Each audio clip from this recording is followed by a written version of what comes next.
আজকে আবার উনি নৌকা বিহার করেছেন। আমি বলি বাংলার গঙ্গা আর আপনার দিল্লির যমুনা মিলিয়ে নিন। বাংলার গঙ্গা পরিষ্কার, তাই নৌকা বিহার করে হাওয়া খেয়েছেন সকালবেলায়। এটা ভোটের রাজনীতি।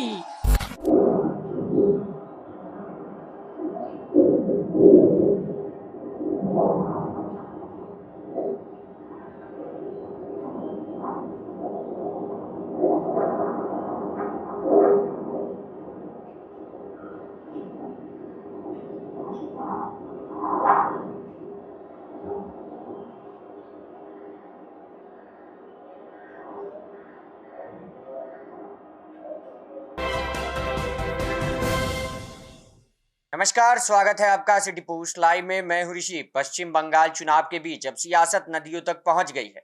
मुख्यमंत्री ममता बनर्जी ने प्रधानमंत्री नरेंद्र मोदी पर तंज कसते हुए गंगा और यमुना को लेकर बड़ा सवाल खड़ा कर दिया है। उनका बयान अब राजनीतिक बहस का नया केंद्र बन गया है। टीएमसी प्रमुख और पश्चिम बंगाल की मुख्यमंत्री ममता बनर्जी ने भवानीपुर में एक जनसभा के दौरान प्रधानमंत्री नरेंद्र मोदी के गंगा में नौका विहार की तस्वीरों पर तीखा हमला बोला। ममता बनर्जी ने कहा कि अच्छा है कि प्रधानमंत्री ने बंगाल की गंगा में नाव की सवारी की, जहां पानी अपेक्षाकृत साफ है, लेकिन क्या वे दिल्ली की यमुना में जाकर डुबकी लगा सकते हैं? उनका यह बयान सीधे तौर पर दिल्ली की यमुना नदी के प्रदूषण को लेकर केंद्र सरकार पर सवाल उठाता है। अपने बंगला हिंदी मिश्रित भाषण में ममता बनर्जी ने कहा, दिल्ली में यमुना की हालत क्या है ये सब जानते हैं, क्या आप वहां जाकर डुबकी लगा सकते हैं? उन्होंने यह भी आरोप लगाया कि केंद्रीय गृह मंत्री अमित शाह लोगों को डराने की राजनीति कर रहे हैं। दिल्ली में यमुना का प्रदूषण पहले भी बड़ा चुनावी मुद्दा रह चुका है। दिल्ली विधानसभा चुनाव में बीजेपी ने इसे प्रमुख मुद्दा बनाया था और अब वही मुद्दा बंगाल चुनाव में भी गूंजने लगा है। ममता बनर्जी का यह बयान चुनावी रणनीति का हिस्सा माना जा रहा है, जिसमें वे केंद्र सरकार को पर्यावरण और जनहित के मुद्दों पर घेरने की कोशिश कर रही हैं। अगर आंकड़ों की बात करें तो दिल्ली प्रदूषण नियंत्रण समिति यानी डीपीसीसी की मार्च 2026 की रिपोर्ट के मुताबिक यमुना नदी में प्रदूषण का स्तर काफी गंभीर है। रिपोर्ट के अनुसार असगरपुर में फीकल कोलिफॉर्म का स्तर 4 लाख एमपीएन प्रति 100 मिलीमीटर तक पहुंच गया।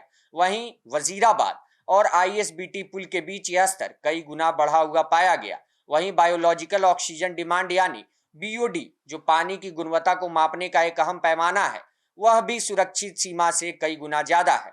जहां सुरक्षित स्तर 3 mg पर लीटर माना जाता है, वहीं यमुना में यह 80 mg पर लीटर तक पहुंच जाता है। इसका सीधा असर नदी के जीव जंतु और पर्यावरण पर पड़ता है। वहीं वर्ल्ड बैंक की एक रिपोर्ट के मुताबिक गंगा नदी में भी प्रदूषण का दबाव है, लेकिन कोलकाता के पास इसका स्तर यमुना की तुलना में काफी कम है। कोलकाता में गंगा का बीओडी स्तर करीब 6 mg पर लीटर बताया गया है, जो यमुना के मुकाबले कई गुना बेहतर स्थिति दर्शाता है। ऐसे में ममता बनर्जी का यह बयान केवल एक तंज नहीं बल्कि चुनावी रणनीति का हिस्सा भी माना जा रहा है। वे गंगा और यमुना के जरिए विकास, पर्यावरण और केंद्र राज्य की नीतियों पर सवाल उठा रही हैं। कुल मिलाकर बंगाल चुनाव में अब नीतियों का मुद्दा भी सियासी बहस का हिस्सा बन चुका है। सवाल सिर्फ पानी की साफ सफाई का नहीं बल्कि राजनीति की दिशा और प्राथमिकताओं का भी है। अब देखना होगा कि इस बयानबाजी का चुनावी नतीजों पर कितना असर पड़ता है। तब तक के लिए विदा चाहते हैं। बने रहें हमारे साथ और देखते रहें सिटी पोस्ट लाइव। धन्यवाद।